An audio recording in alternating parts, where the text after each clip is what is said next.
So often when Jesus speaks about the kingdom of God, he speaks about it through parables. And so he gives us this one in Mark chapter 4.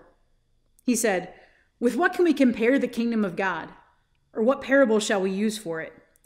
It is like a grain of mustard seed, which when sown upon the ground is the smallest of all the seeds on the earth. Yet when it is sown, it grows up and becomes the greatest of all shrubs, and puts forth large branches so that the birds of the air can make nests in its shade." So the seed itself, Jesus tells us, is the tiniest of things. A tiny seed only needs a little bit of space. And when that little bit of space is offered and given, the seed can take root. And in the hiddenness and the protective nature of the soil, there's a waiting in the darkness. And the waiting in the darkness always gives way to a particular moment, a moment which God has ordained where it's going to become visible, where it's going to become manifest, where all of a sudden that little seed is going to sprout and the sprout will continue to grow.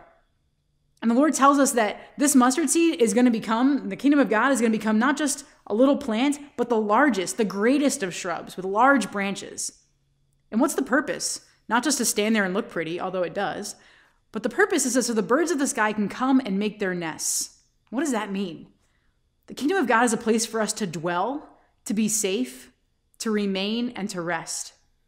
The Lord desires for us to make our home in the kingdom of God. And at the same time, to reveal the kingdom of God in such a way through our own lives that other people feel safe and secure and able to find rest in our relationships with them. So that our relationships with them will always point towards the kingdom of God.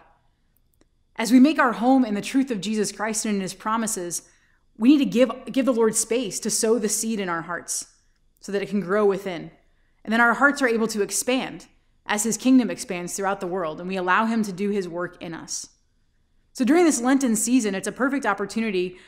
During the spring, we're waiting for the things to grow forth from the ground, to really reflect on how open am I to allowing the seed of the gospel to be sown in my heart? How open am I to allowing the seeds of the word, the seed of the kingdom of God, to be sown in my heart? So that when I encounter those around me, they might encounter the glory of the kingdom of God and find their home and their refuge and their security in Jesus Christ and his promises. Happy Lent.